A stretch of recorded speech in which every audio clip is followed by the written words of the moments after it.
Hi guys, Trey Gutierrez, one of the owners of Blacklist International. And I guess gusto ko lang din, uh, I guess magsalita. Uh, for weeks, hindi ko talaga alam kung sasalita pa ba ako, iyaan ko na lang ba, palusutin ko na lang lahat ng mga nangyari, and hindi na i-share yung side ko. Pero kasi, being in the internet for a while now, like, alam ko kasi na alam ng tao na iba't iba yung perspectives na kailangan nilang marinig bago sila makapag-come up sa kung anong tingin nila sa mga bagay. And I owe it to everyone, I guess, na i-share naman yung side namin. Hindi talaga ako muna nagsalita kasi siguro hindi rin ako magiging proud sa mga bagay na sasabihin ko kung nagsalita ako during the heat of the moment while everything was happening. Kasi siguro galit ako. Galit ako, naiinis ako, like, hindi ako nasa magandang headspace during the time na nangyayari pa yung lahat. And I just chose to keep quiet because I wanted to process everything first. Doon lang siguro muna, no? Ano nga ba? Ano nga ba nangyari? Like, ako, by this time, like, nabasa ko na lahat ng comments, hates, kung ano-ano mga komento ng mga tao, di ba? Kung ano-ano na eh, like, naiwan na sa imagination ng tao yung kung ano nangyari eh. Like, layo na nila eh. Pero siguro like, to be clear, season 13, after naming matalo, unang nangyari talaga nun is, syempre, like every after season, you let people process yung pagkatalo. Hindi naman na kami bago dito eh. Like, simula season 7 pa kami magkakasama. And since season 7, every time matatapos yung season, I let the emotions fade, and then eventually we'll talk, and then we'll decide, we'll make solutions and all that, di ba? Para mapaging better yung team. Mag-add ba ng coach, mag-add ba ng player, mag-change ba ng player, mag-add ba ng bagong play. Lahat yan eh. Like, kailangan mong pagdaanan yan bilang proseso, di ba, sa lahat. And we've kept the team intact since season 7 hanggang ngayon kasi naniniwala kami na this team can still make it back. I remember nung World Championship nung M3, parang after that win, parang feeling ko, alam mo kaya pa eh. Mas malayo pati yung kaya naming marating eh. Kaya nga ako pumayag na magpahinga yung mga players para, alam mo yon, makapag-rest sila, maging mas gutom sila, and eventually pag bumalik sila, makapag-compete sila ulit. And kami lang yata yung organization na nag-aalaw mag-rest hanggat bayad pa rin yung players kasi naniniwala talaga ako na pag binigay mo yung pahinga na yun, makukuha nila yung motivation ulit at yung gutom na maglaro ulit. And in fact, that worked. Kaya nga kami nakabalik sa second World Championship in M4. Pero, we fell short. Siguro hindi na lang dahil sa amin din. Kasi, gumagaling rin yung kompetisyon, di ba? Hindi lang naman ikaw talaga yung factor. May mga ibang factors din. And I remember I never felt so defeated in my life. Other than dun sa time talaga na in Indonesia. Imagine mo, second ka na. Pero yung parang feeling mo, talunan ka pa rin. Samantalang ang dami-daming organisasyon na nangangarap lang mag-playoffs, nangangarap lang gets ko eh. Like, I totally get that kasi nanggaling din kami dun dati. Pero pag galing ka kasi sa World Championship, gusto mo ng isa pa eh. Lalo na kung alam mong kaya naman. Tas to go out flat like that, it was a learning lesson, I guess. And for all the years na lumipas, the pressure was always there na kailangan mong makabalik dun. And alam naman natin lahat yun eh. Like, laging sinasabi na wala na yung blacklist, paina na yung blacklist, and we're always trying to rebuild and ayusin yung kung ano yung kayang ayusin.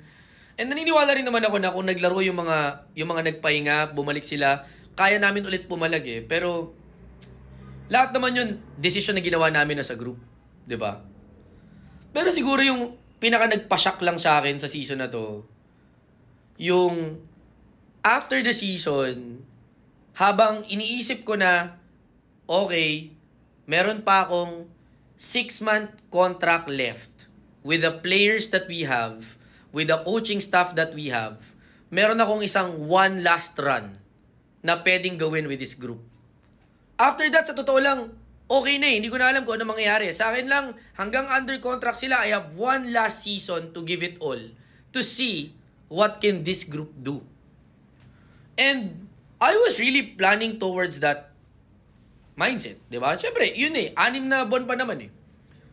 Only to find out na hindi na pala yun yung planong nakikita ng mga tao sa paligid mo, di ba? And siguro sa una, parang nagulat ka lang talaga. Nagulat ka lang talaga kasi akala mo papunta ka dito eh. Eh, dito na pala sila papunta. So, I guess yung sinasabi ko na kaya hindi mo na ako nagsalita kasi I was processing it all na nagkulang ba kami? Hindi ba namin naibigay yung tamang player? Hindi ba namin naibigay yung tamang suporta? And ang daming umikot sa pag-iisip ko pero for me, sayang lang na sana may isang run lang sana. Ako siguro yun lang talaga yung totoong nararamdaman ko na isang run lang sana. Pero wala eh. Di mo naman kontrolado yung yung mga plano ng lahat ng mga tao nasa paligid mo eh. Kasi syempre may sarili silang pangarap, may sarili silang mga desisyon, may sarili silang consideration. And once I started accepting that, doon ako pumunta sa point na, sige, solve na lang natin. Kung yan talaga yung gusto nila, respetuhin natin. Kausapin natin yung mga organizations na gusto nilang lipatan.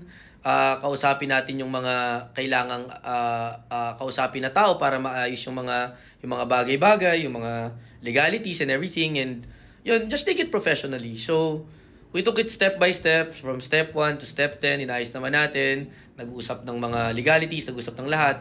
And yun, parang in the end, I think we were able to provide them what they wanted. 'Di ba? Marami sigurong ibang owner na hindi naman hindi na yang mangyari yun eh. Like pinigilan kasi under contract pa or alam mo yun like hindi talaga pinayagan pero para sa akin kasi kung yun yung pangarap nila eh, ba't hindi?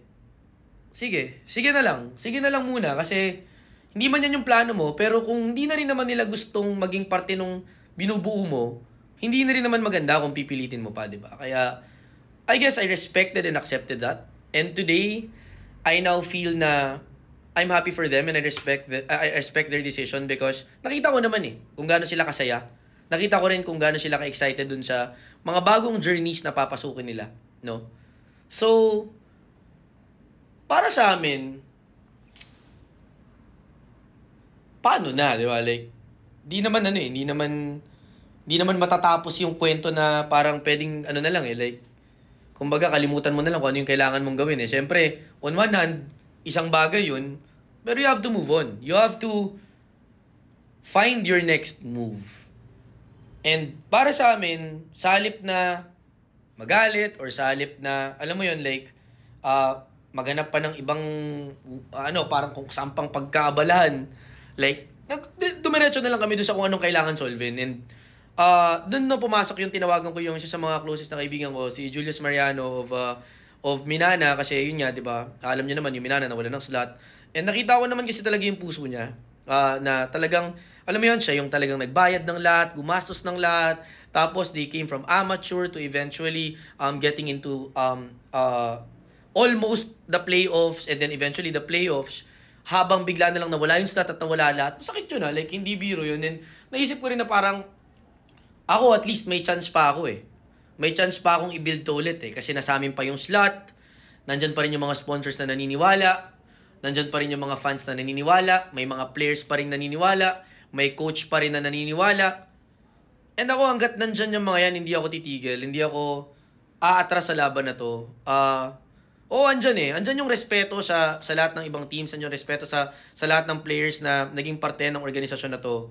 Pero syempre para sa akin, hindi pwedeng ganito.